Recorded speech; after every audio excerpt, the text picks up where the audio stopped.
What's the difference between I complete these tasks every day? I complete these everyday tasks. I'm alone. I'm lonely. There are many confusing words in English that students often use incorrectly. Let's fix that. Today you'll learn how to use these 21 confusing but very common English words. Welcome back to JForrest English. Of course, I'm Jennifer. Now let's get started. First, let's review every day, one word, and every day, two words. And let's review these as a quiz. I check my email before starting work. What do you think? One word or two words? You need two words. I check my email every day. Those men put their lives at risk every day to protect this town. Every day as one word is an adjective. It means common, ordinary, or typical. Every day as two words is an adverb. It means each day. So it's talking about frequency. Now remember, adjectives come before nouns. That's what you need to identify this. So maybe my friend asked me, why are you all dressed up? Dressed up means in fancier clothes than usual. But then I reply and I say, I'm not. This is an everyday outfit. So notice outfit is the noun. Every day, one word modifies it as the adjective. It means this is a typical dress, a regular dress. Or I could say this software solves everyday business problems. Problems is the noun, every day is the adjective. Now, every day as two words, you can use this at the beginning or the end of a sentence. So you can say, every day I go to the gym. I have oatmeal for breakfast every day. So of course, I hope you notice that the pronunciation is identical. There is no difference. But there is different spelling and different meaning. So you cannot say in written English, because in spoken English, there would be no way to tell. But in written English, you cannot say, I check my email every day. That's grammatically incorrect because you don't want the adjective at the end. I check my email every day.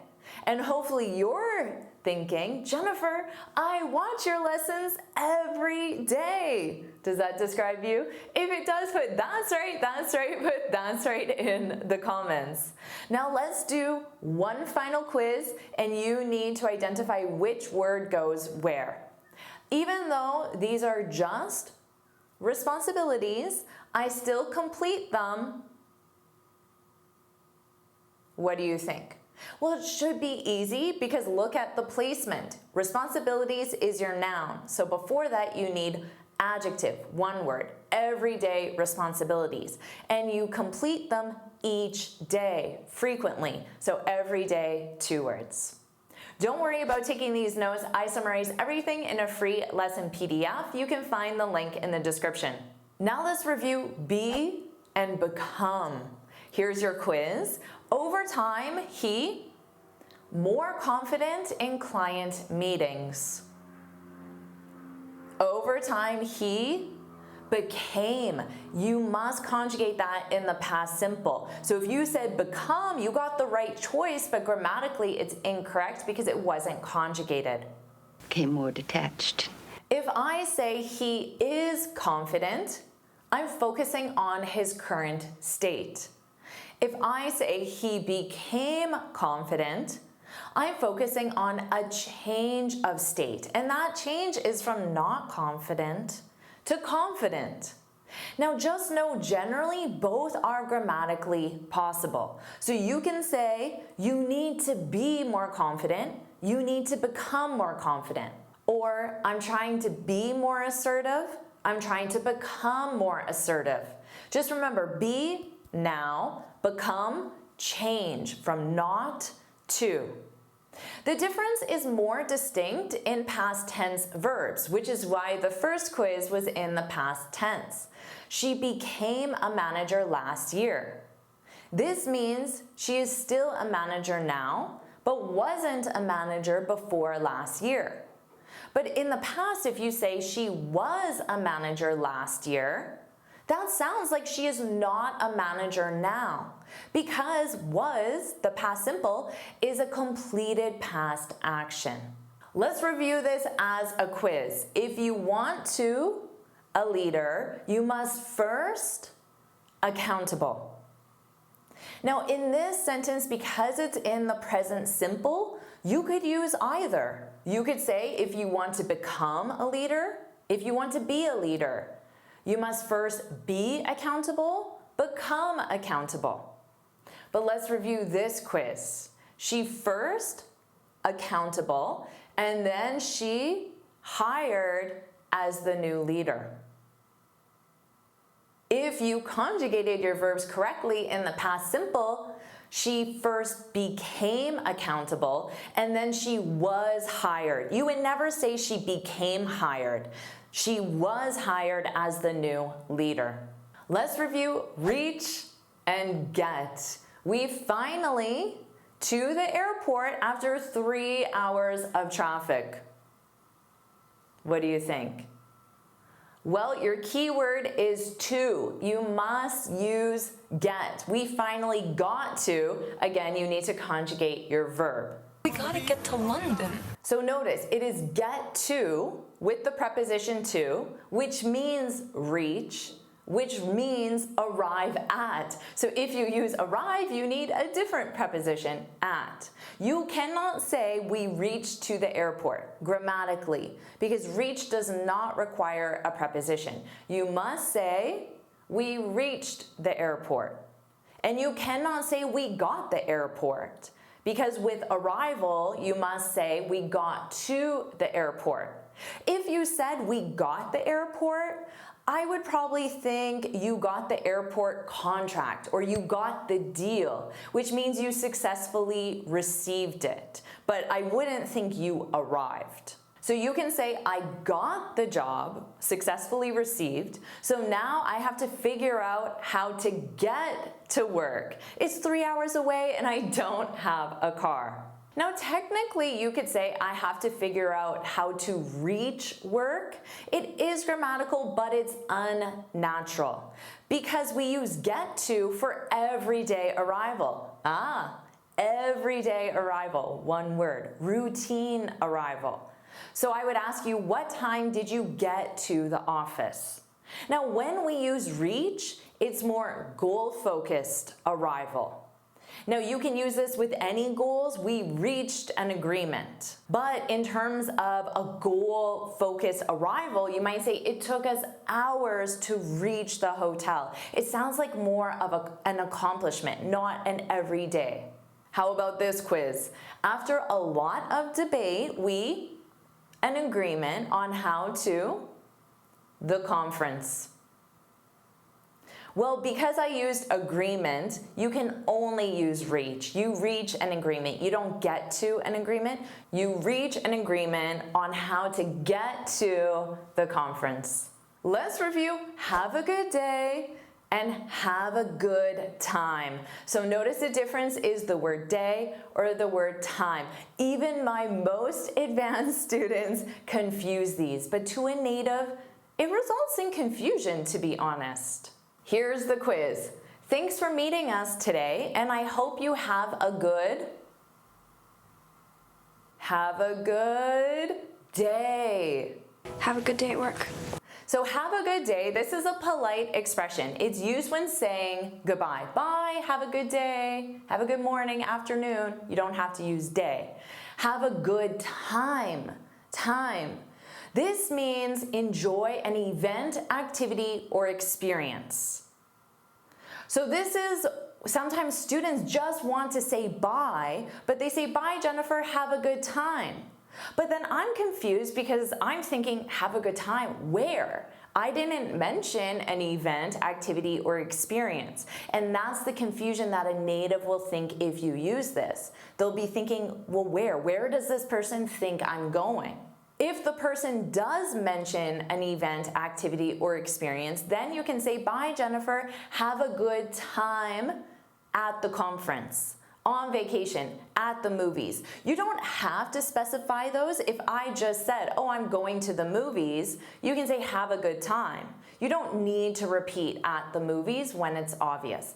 And of course, you can replace good with other adjectives. I hope you have an amazing time at your brother's wedding, an event. I hope you have a terrible time at the party without me. And of course, I'm saying this sarcastically. Or you can say, we had a great time visiting family this weekend. So notice if you use a verb, you need the gerund verb. Here's the quiz. Bye, Jennifer. Have a good. Oh, and I hope you have a good at the networking event. This should be easy. The last one is an activity. So the last one is have a good time.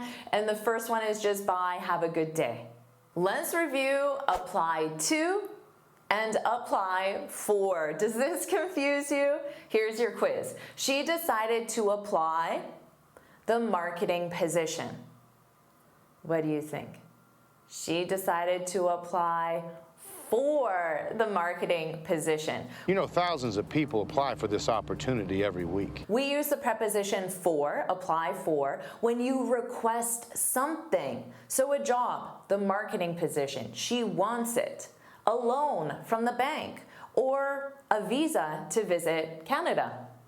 Now, apply to, the preposition to, this means submit an application to an entity. So that entity could be a company, government, or school, like a university. You could say, we applied to the Small Business Foundation, that's an entity, for a startup loan. You applied for a startup loan. You could say, we applied for a startup loan. But in this case, if you want to specify the organization, you would use the preposition from the Small Business Foundation. Because in this case, you're not using apply, you're talking about where you're receiving something from. Let's review this example. I heard there's government funding available for local artists. Have you applied? Now, because I did not specify a noun, I don't need a preposition. Have you applied? If I specify a noun, the preposition matters. Have you applied to the program? Because the program represents the entity. So you're submitting your application to people who run the program. Because remember, apply for, you're receiving something. You're not receiving the program, you're receiving the funding from the people who run the program. But you would say, have you applied for the funding because you're receiving the funding. Remember, don't say I applied to the role because you want to receive the role. Let's say the role of marketing manager. So you would say, I applied for the role. And don't say, I applied for 3 universities, because you're not receiving universities, you're submitting your application. I applied to 3 universities. Here's your quiz. She was advised to apply several companies and apply multiple internships to expand her opportunities. So in the first one, you see companies. You're not receiving companies, you're submitting an application. So apply to several companies. Apply for multiple internships because you want to receive the internships. Let's review visit and go. We haven't your parents in weeks. We haven't visited your parents in weeks. And hopefully you got that conjugation. It's in the present perfect. Well, we haven't visited in a while. Visit, of course, go somewhere to spend time there. My brother visited me last weekend. You can even use this with companies. The new CEO is visiting our office tomorrow. Of course, with tourism, many tourists visit Times Square every day. And go is move from one place to another. So you could say, I usually go to the coffee shop in the morning. You move from your condo to the coffee shop. You wouldn't say, I usually visit the coffee shop in the morning. That would sound awkward. But you could say, I usually visit my friend at the coffee shop because you're spending time with your friend. Or I usually go to the coffee shop to visit my friend who works there. You could say that as well. Here's your quiz. First, let's our clients, and then let's to the new factory. First, let's visit our clients and then go to the new factory. Let's review alone and lonely. Even though he works remotely, he doesn't feel, you want the emotion, lonely. He doesn't feel lonely. Do you feel lonely? Alone simply means physically by yourself. Right now, I am alone in this room, but I'm not lonely because lonely, this means feeling sad because you are alone or just disconnected from connection. You can say, I went to the party alone by myself and I had a great time. Remember, great time because it is an event, an activity. You could say, I live alone and I love the independence it gives me. So that sounds positive. But you could also say, I live alone and it's really lonely. I lack connection and that makes me sad. Or you could say, since I have 5 kids, I enjoy spending Sunday afternoons alone, by myself. Alone sounds neutral, but lonely sounds negative. It sounds like you're sad. So you could say, even though I live with a big family, I still feel lonely. You don't have to use the word lonely only if you're alone. You can be surrounded by people and still feel lonely. Here's your quiz. She was completely at home, but she didn't feel because she enjoys her own company. If you enjoy your own company, it means you enjoy being alone. So she was alone at home, but she wasn't lonely. Let's review between and among. The bonus will be divided, the 3 managers. The keyword there is 3, so you must use among. Chosen from among the people to speak for the people. Between, 2 items. Among, 3 or more. I'll be honest, natives don't always follow this rule, but it is important for formal exams like your IELTS. The contract is between 2 companies. The prize was shared among the team. Here, we don't know how many people are on the team, so I use among. There's a lot of confusion among my students because I have many students. Now here's an expression, between you and me. Between you and me, because there are 2 of us, we need to get another opinion. But this is an expression. It means I'm just saying this to you. I'm not sharing this with other people. Let's review your quiz. The agreement was signed, the 2 countries, and later the resources were divided, all the major cities.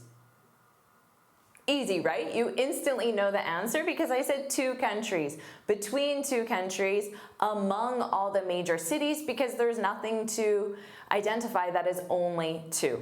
Let's review myself. By myself. I prepared this report. What do you need? Well, technically, you could use both. Myself, by myself. Grammatically, they're correct. Now that I think about it, I can handle Brie all by myself. The meaning is slightly different. Oneself, myself, herself, himself, is a reflexive pronoun. It's used for emphasis. By oneself, by myself, by himself, this means alone, without assistance. So it doesn't mean alone, lacking people, it means lacking assistance. So if you say, I prepared the report myself, you're just emphasizing I, myself, is the reflexive pronoun. If you say, I prepared the report by myself, you're saying, nobody helped me. So the emphasis is slightly different. And certain times, you would only use a reflexive pronoun. For example, I asked myself some tough questions. Or I, myself, will lead the meeting, to emphasize that. Or I can say to you, I can't believe you fixed this yourself. So I'm emphasizing that you were the one who fixed it. I could equally say, I can't believe you fixed this by yourself. I'm emphasizing that you did it alone without assistance. Now, if you say, I learned English myself, this is grammatically correct, but it sounds awkward because there's no reason to emphasize. Most likely what you want to say is without assistance. I learned English by myself. This is grammatical and natural. You learned it without assistance. And your quiz, I completed the entire project because I prefer working. Well, you can't say because I prefer working myself. So grammatically, you must say, I prefer working by myself alone without assistance. So I completed the entire project myself. I'm emphasizing that. And let's review a group of three: economic, economics, economical. She studied at university before working in finance. Which do you need? She studied economics. We give them one semester of home economics and expect Madame de Barris. Now, economic without the S, this is an adjective. It means related to the economy. Economics with the S is a noun. It's the academic field or topic. Economical is an adjective. It means cost-saving or efficient. So you can see the country is facing economic challenges. It's the adjective that describes the challenges. He majored in, of course, economics, the area of study, the field. Or you can say taking the train is very economical, cost-saving, or efficient. Or a compact car is more economical in Manhattan, cost-saving or efficient.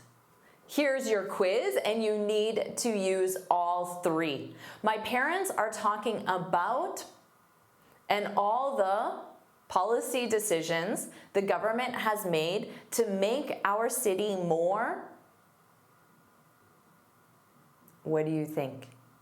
Well, the first one should be easy because you talk about something. Economics, the topic, and all the economic policy decisions. So policy decisions related to the economy to make our city more efficient or to save on costs, so economical. Now you know these 21 confusing words. Do you want me to keep helping you improve your vocabulary and grammar? If you do, put yes, yes, yes, yes, yes, yes, put yes, yes, yes in the comments below.